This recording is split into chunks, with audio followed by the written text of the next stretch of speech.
यही भूमि, यही मिथिलांचल। मेरे राम जी आए। पुर रम्यता राम जब देखी, हर से अनुज समेत बिसेख। पुर नर नारी सुभग सूचि संता, पुर नर नारी सुभग सूचि संता, धर्मशील ज्ञानी गुणवंता, धर्मशील ज्ञानी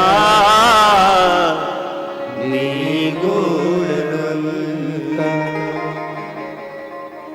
परम प्रिय पावन तेरे होत देश, परम प्रिय पावन तेरे होत देश। जहाँ जन्मी श्री बेहतनिया,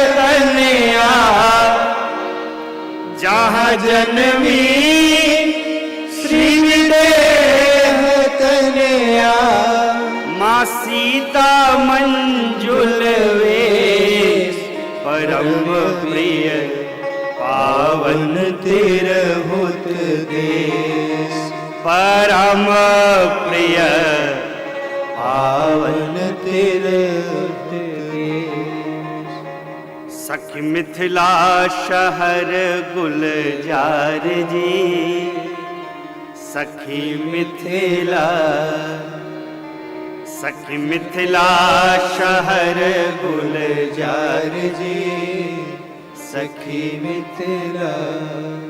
मिथिला की छवि कहाँ लगी परनो, मिथिला की छवि कहाँ लगी परनो।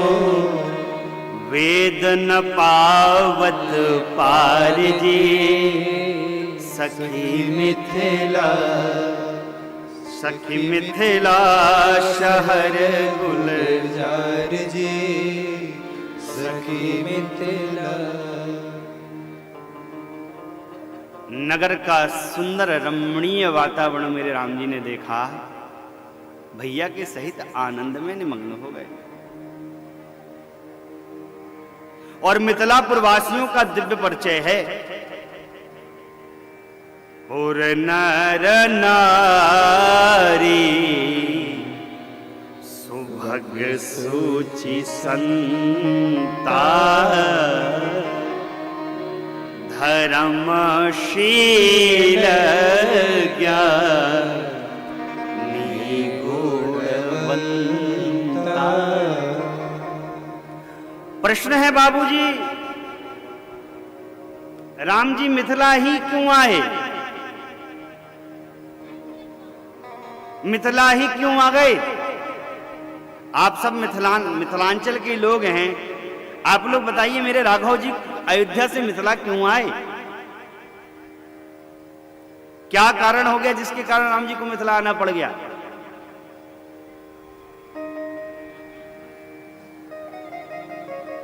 बोलिए, कहिए। देखिए, मैंने कल भी आपसे, मेरे राम जी धर्म की साक्षात प्रतिमूर्ति हैं। अवधपुर में परमात्मा ने जन्म क्यों लिया? क्योंकि चक्रवर्ती जी के जीवन में धर्म है। धर्म धुरंधर पुण्यनिधि ज्ञानी, धर्म की धुरी को धारण करने वाले हैं महाराज, इसलिए चक्रवर्ती जी के जीवन में राम जी आए। और मिथिलापुर वासी भी कम नहीं है, शुचिताशील संपन्न हैं, सुंदर हैं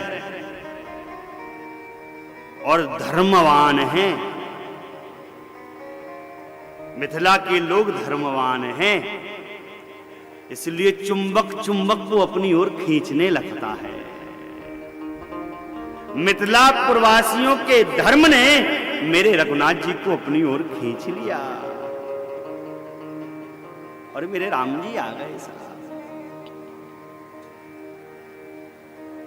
एक अवराई का दर्शन किया है विश्वामित्र मुनि ने। मेरे प्रभु से कहा, भैया क्यों नहीं यहीं विश्राम किया जाए? प्रभु ने कहा, जो मुनि श्रेष्ठ की आज्ञा।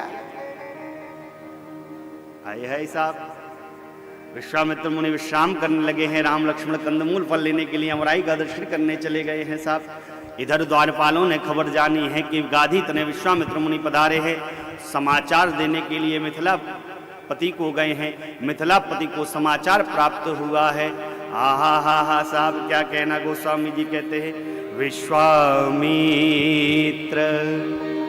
महामुनि आए, समाचार मिथिलापति पाए। विश्वामित्र महामुनि आए, समाचार मिथिलापति पाए।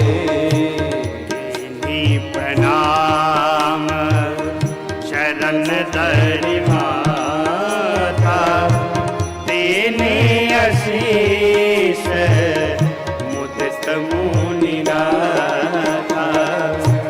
कीन्ही प्रणाम शरण धरि माथा, तेने आशीष मुदित मुनि नाथा।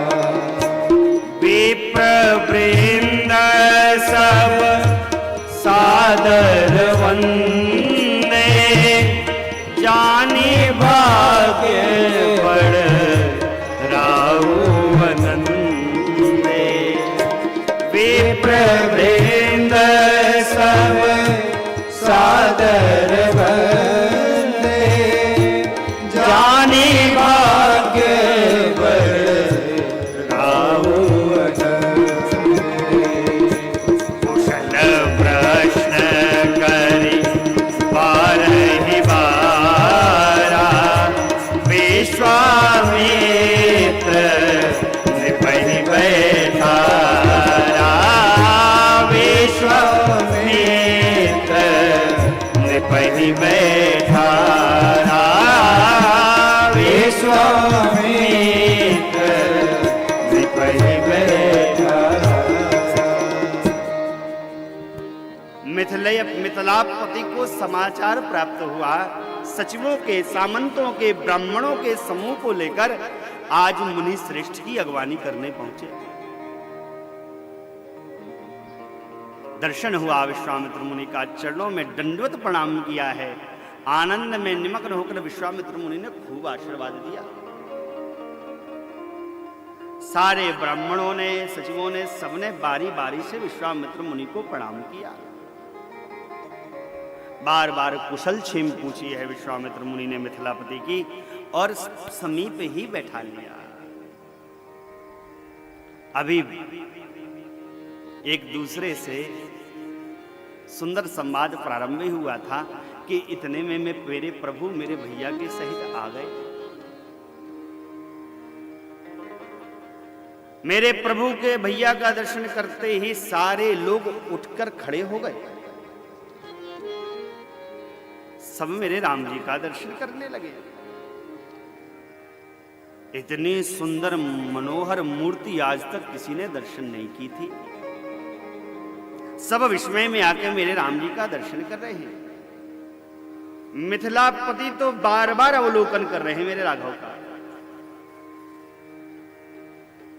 दर्शन करके तृप्त हुए तो पूछा विश्वामित्र मुनि से, हे मुनि श्रेष्ठ,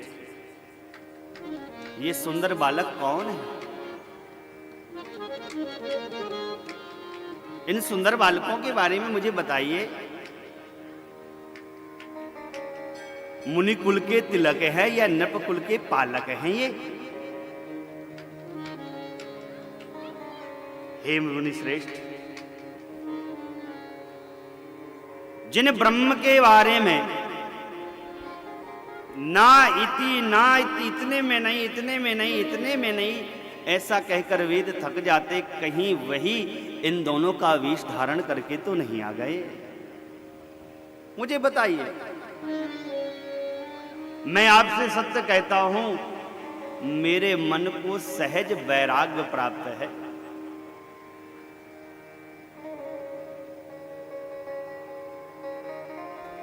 सहज वैराग्य प्राप्त है मेरे मन को। लेकिन आज इनका दर्शन कर लेने मात्र से मेरे मन में एक अलौकिक प्रेम, अलौकिक प्रीति उत्पन्न हो गई। जिस प्रकार चकोर चांदनी रात को देखते देखते थकता नहीं है, ठीक उसी प्रकार मेरा मन इनके रूप माधुर को देखते देखते तृप्त नहीं हो रहा, थक ही नहीं रहा। इसलिए आपसे सच्चे भाव से मैं पूछता हूं, हे नाथ, मुझसे कुछ छिपाइएगा नहीं। इन दोनों के दर्शन कर लेने मात्र से जिस मेरे मन को सहज वैराग्य प्राप्त है, वह राग की ओर गति करने लगा। हे मुनि श्रेष्ठ, यदि एक पल्ले में मुझको ब्रह्म के सुख का फल प्राप्त होवे और दूसरे पल्ले पर इनके दर्शन का सुख प्राप्त होवे, तो मैं वो ब्रह्म सुख का परित्याग कर सकता हूं, लेकिन इनके रूप माधुर का परित्याग मैं नहीं कर सकता। कहिए मुनि श्रेष्ठ। विश्वामित्र मुनि ने सुना तो गदगद हो गए। कहा, राजन, संसार में जितने ही जीव हैं, सबको ये प्राण के समान प्रिय है। राम जी ने सुना तो गुरु जी की ओर देखा। कहा, गुरु जी, आज हमारे बारे में आप बताई देंगे का? विश्वामित्र मुनि ने राम जी की ओर देखा। अच्छा राघव जी, छिपाव करना है? पलट गए। कहा, राजन, अवध नरेश चक्रवर्ती सम्राट दशरथ के ज्येष्ठ पुत्र हैं। इनका नाम है राम, इनका नाम लक्ष्मण। मैं यज्ञ करता हूं था तो निशाचर मुझे सताते थे। मैं गया, विनती की, और नरेश ने मेरे हित के कारण इन दोनों को मेरे साथ भेज दिया। राम लखन दोनों भैया हैं, रूपवान हैं, शीलवान हैं, बलवान हैं। असुरों का संहार इन्होंने ही किया है। यज्ञ रक्षण किया। मैंने पूछा कि भाई जाना चाहते हैं कि रुकना चाहते हैं, तब तक आपकी पाती आ गई। और मैंने पूछा तो इन्होंने कहा जो गुरु आ गया, तो मैं इनको अपने साथ लेकर आ गया। सुना मिथिलेश ने कहा, महाराज बहुत अच्छा किया आपने जो इनको साथ में लेकर आ गए। आपने बहुत अच्छा किया। अब हमारा एक निवेदन स्वीकार करिए। एक हमारा विशिष्ट आतिथ्य ग्रह है जिसका नाम है सुंदर सदन, हर प्रकार से सुंदर है। आप दोनों भैयाओं को लेकर उस आतिथ्य ग्रह में वास करिए। विश्वामित्र मुनि के सन्मुख निवेदन किया है। विश्वामित्र मुनि ने निवेदन को स्वीकार किया। सदानंद जी को आज्ञा मिली है। सदानंद जी लेकर विश्वामित्र मुनि को मेरे प्रभु भैया के साथ लेकर सुंदर सदन पर विश्राम कराया है। कुछ भोजन हुआ और सांझ की बेला भाई तो गुरुजी चेलन का कथा सुनाने लगे। गुरुजी लोग सिखाते हैं चेलों को, पढ़ाते ही है। राम लक्ष्मण को सुंदर सुंदर सुंदर सुंदर कथा मेरे प्रभु भैया को सुना रहे हैं। प्रभु तो सुन रहे हैं कथा, लेकिन लखन लाल का मन कथा में नहीं लग रहा। कहीं यहां देखते हैं, कहीं यहां देखते हैं। मेरे प्रभु ने भैया की मन की गति को जाना है और गुरु श्रेष्ठ के चरणों पर निवेदन किया, हे नाथ, भैया का मन कथा में नहीं लग रहा है। लगता है भैया सुंदर मिथिलापुरी का दर्शन करना चाहते हैं। और नाथ, यदि आपकी आज्ञा हो जाती तो मैं अपने भैया को अपने साथ लेकर जाता और नगर का भ्रमण कराकर अति शीघ्र आपके चरणों पर लेकर आ जाता। विश्वामित्र मुनि ने सुना, कहा, वाह राम जी, कितनी अद्भुत अलौकिक बात आपने कही है। आप दर्शन कराने लेकर जाएंगे मिथिला का, तो बताइए कितने बार मिथिला आए हैं? अरे भाई, विचारणीय है ना बाबूजी। मैं कहूँ चलिए गोविंद जी, करण जी, सब लोग चलिए, मैं आपको बढ़िया मिथिला का दर्शन कराता हूँ, तो हम मिथिला, हम खुद ही पहली बार आए हैं, तो हम का खुद ही नहीं देखे तो इनका का दिखाएंगे। जब हम खुद देखेंगे तब ना इनका दिखाएंगे। जैसे ये अंगूठा चाप हूँ, हम अंगूठा चाप, तो कैसे देखेंगे। राम जी स्वयं पहली बार मिथिला आ रहे हैं। जब राम जी स्वयं दर्शन नहीं किए मिथिला का, तो जनक लक्ष्मण जी को क्या मिथिला दिखाएंगे। विश्वामित्र मुनि कहे, वाह राम जी, क्या बात आपने कह दी है। कहा, भैया आप ऐसा क्यों नहीं कहेंगे, आप तो मर्यादा का पालन करने वाले हैं। अरे देख नहीं आइए, जाकर दिखा आइए। ये मिथिलानी जो इतने वर्षों से, इतने जन्म जन्मांतर से आपके रूप माधुर के दर्शन के लिए ललायत हैं, उनको आप अपने रूप माधुर का दर्शन कराइए। गुरु जी की आज्ञा मिल गई है, मेरे का दर्शन करते हैं। अरे भैया तुम कितने सुंदर हो, हैं? हमने तुम्हारे जैसा तो कोई युवराज देखा नहीं, क्या तुम हमें अपने साथ रखोगे? हमें अपने साथ रख लो। भगवान छोटे छोटे बालकों को, सब मेरे राघव जी को देखकर उनके साथ चलने के लिए ललायत। हमको ले चलो, हमको ले चलो। चल पड़े साहब। आए हाय साहब, मेरे राघव जी मिथिलापुर में भ्रमण कर रहे हैं साहब।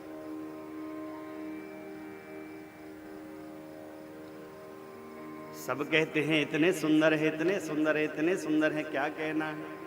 सब कहते हैं दशरथ राजकुमार, नजर तुम्हें लग जाएगी। दशरथ राजकुमार, नजर तुम्हें लग जाएगी। यह चर्चा घर घर अलियन में, यह चर्चा घर घर अलियन में, बिहरे मिथिला की गलियन में, बिहरे मिथिला की गलियन में। निर्भय बीच बाजार, नजर तुम्हें लग जाएगी।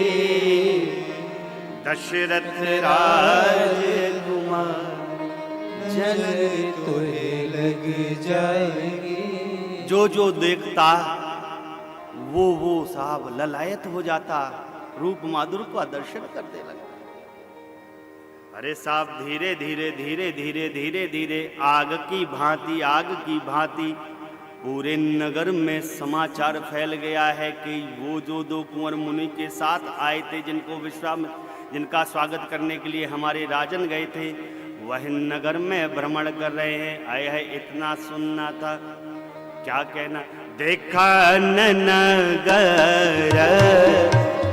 उपसूत आए, देखा नगर उपसूत आए। समाचार पूर पासे न पाए, समाचार पूर पासे न पाए। धाये धाम काम सब त्यागी, धाये धाम काम सब त्यागी। मनहु रंग निधि नूतन लागी, मनहु रंग निधि नूतन लागी, मनहु रंग निधि नूतन लागी, मनहु रंग निधि लूटन लागी। क्या समाचार सुना। राजपुत्र दर्शन करने आए हैं नगर का।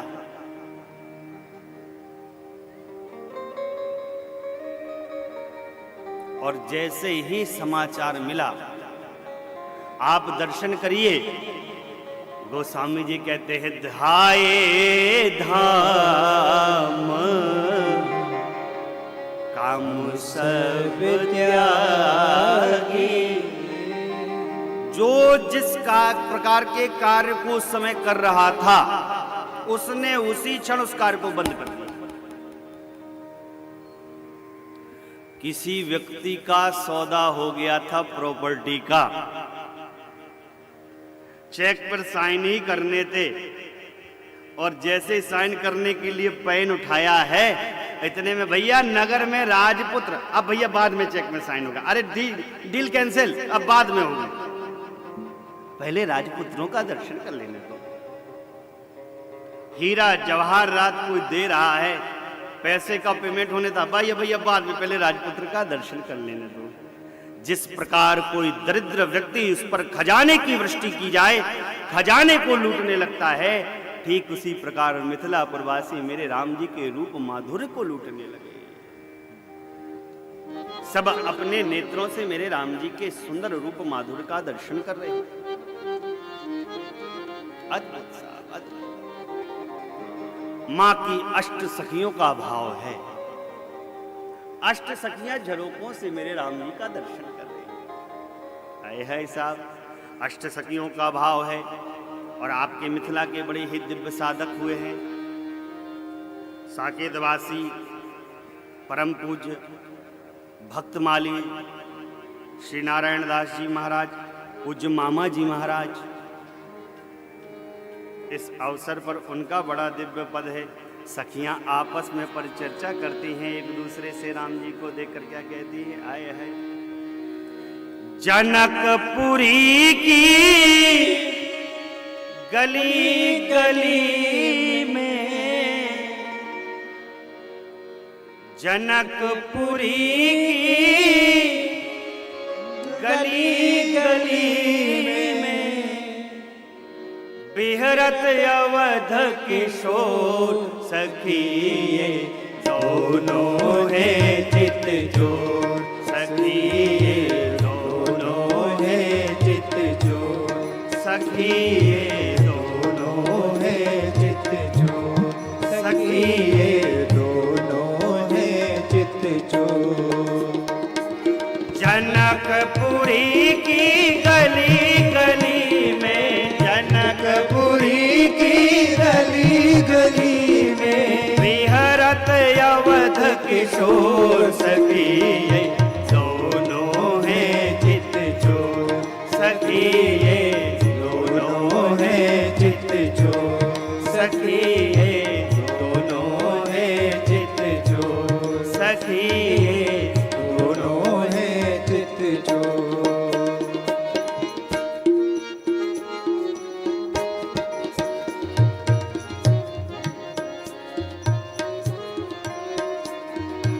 अति को लज जिन ते नीलम सोना, लज जिन ते नीलम सोना, लज जिन ते नीलम सोना।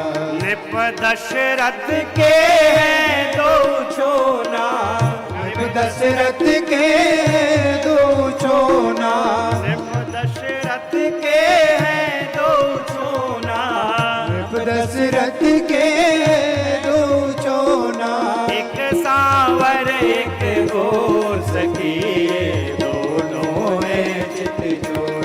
सखी दोनों है चित जोड़। सखी दोनों है चित जोड़।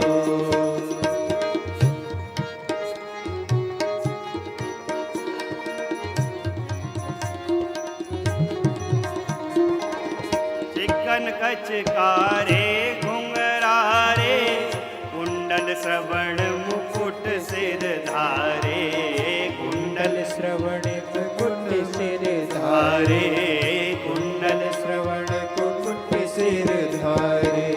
भाल विशाल सुतिलक सवारे। भाल विशाल सुतिलक सवारे। भाल विशाल सुतिलक सवारे। भाल विशाल सुतिलक सवारे। अरु के सर की खोर सखी ये दोनों हैं चित चोर सखी ये दोनों हैं चित चोर सखी ये दोनों हैं चित चोर सखी ये दोनों हैं चित चोर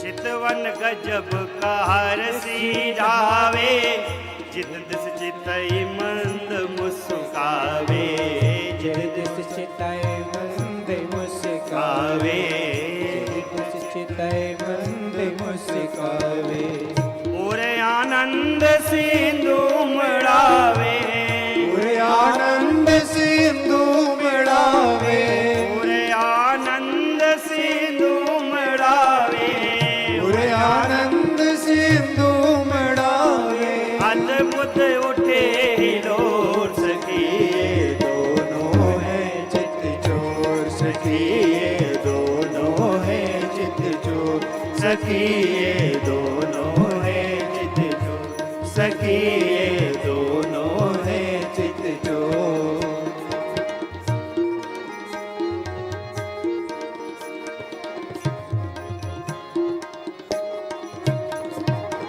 चाल मराल मस्त गजलाजे कटि कटि सूत्र पीठ पट राजे कटि कटि सूत्र पीठ पट राजे कटि कटि सुरग पेट पर राजे कांधे पीठ दुपट्टा साजे कांधे पीठ दुपट्टा साजे जरीदार है खोर सखी ये दोनों हैं चित चोर सखी ये दोनों हैं चित चोर सखी ये दोनों हैं चित चोर सखी ये दोनों हैं चित चोर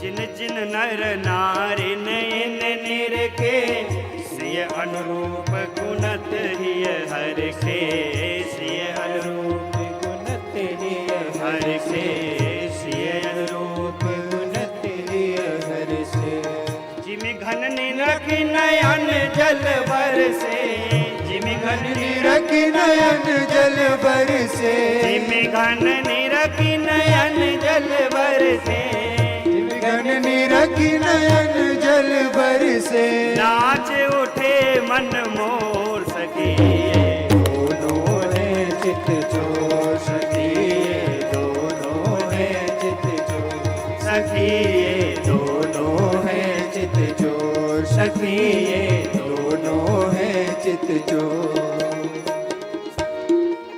एक कह रही चित चोर है सब तो है लेकिन रूप दिख नहीं रहा क्या करें समझ नहीं आ रहा क्या करें सखी कहते हैं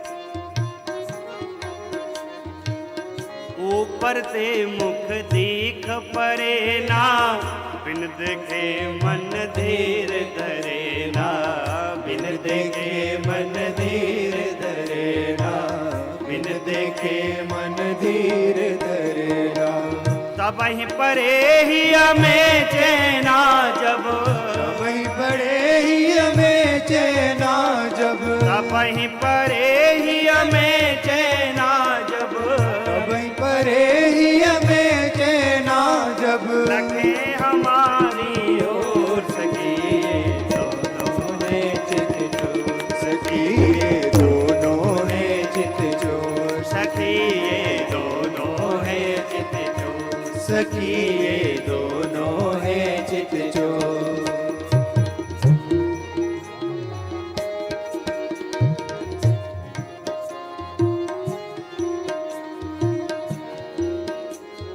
युक्ति बनाई और क्या किया दर्शन करिए सोच विचार युक्ति अपनाई कर सो ध्यान सुमन बरसाई कर सो ध्यान सुमन बरसाई कर सो ध्यान सुमन बरसाई जब ही लखे रघुराई, ऊपर जब ही लगे रघुराई, ऊपर जब ही लखे रघुराई, ऊपर जब ही लगे रघुराई, बह गई प्रेम विभोर सखी, दोनों है चित जो सखी, ये दोनों है चित जो सखी ये दोनों है चित जो सखी ये दोनों है चित जो।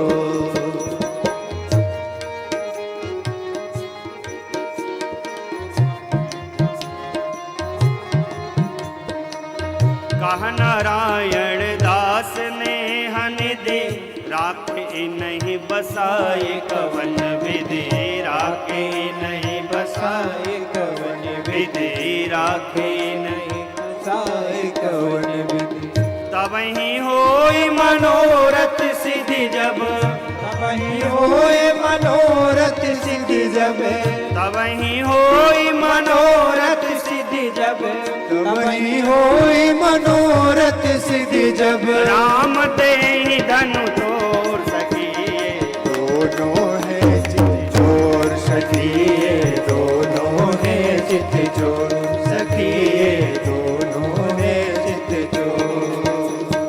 जनकपुरी की गली गली में, जनकपुरी की गली गली में, जनकपुरी की गली गली में, जनकपुरी की गली गली में, बिहरत अवध किशोर सखी, ये दोनों है चित चोर सखी ये दोनों है चित चोर सखी, ये दोनों है चित चोर सखी, ये दोनों है चित चोर सखी, ये दोनों है चित चोर सखी, ये दोनों है चित चोर सखी, ये दोनों है चित चोर सखी ये दोनों है चित चोर। अष्ट सखी आपस में बात करने लगी। एक कहती चुप कर, तू बहुत बकबक करती है, मैंने जो सुना है वो सुन ले। कहा सुना रही तूने, तू बता जल्दी। कहा ये दोनों अवध नरेश चक्रवर्ती सम्राट दशरथ के लड़का हैं, सुंदर राजहंसों के दो जोड़े हैं। अच्छा, विश्वामित्र मुनि के यज्ञ के रक्षण इन्होंने किया है, निशाचरों को गति प्रदान की है। जो बहुत ही सुंदर हैं, श्यामल गवर्ण के हैं, इनकी माँ का नाम कौशल्या, जो गोरे हैं इनकी माँ का नाम सुमित्रा। दोनों भाई हैं। ब्राह्मण के कार्य को संपन्न करके हमारे पुरोहित सदानंद जी की माता को उद्धार करके इस धनुष यज्ञ का दर्शन करने आए हैं। इतना सुनना सब सखियां आनंद में निमग्न हो गई। एक कहती वो सब तो ठीक है, सखी एक बात बताओ, क्यों नहीं जो ये श्यामल वर्ण वाला है, इससे सियाजू का ब्याह संपन्न हो जाए तो कितना अच्छा रहेगा। लेकिन क्या राजन अपने हट का परित्याग करेंगे? मैं कहती हूं अगर एक बार मिथिलेशपति इनको देख ले तो अपने हट का परित्याग करके श्यामल वर्ण वाले से सियाजू का ब्याह करा देंगे।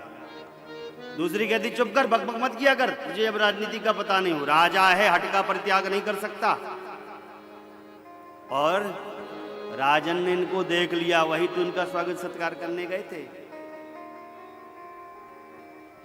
सखी कहती हैं अरे सखी सब ठीक है, सब बढ़िया है, लेकिन कुछ ऐसी युक्ति बनाओ जिससे इस श्यामल वर्ण का विवाह सियाजू से संपन्न हो जावे। सब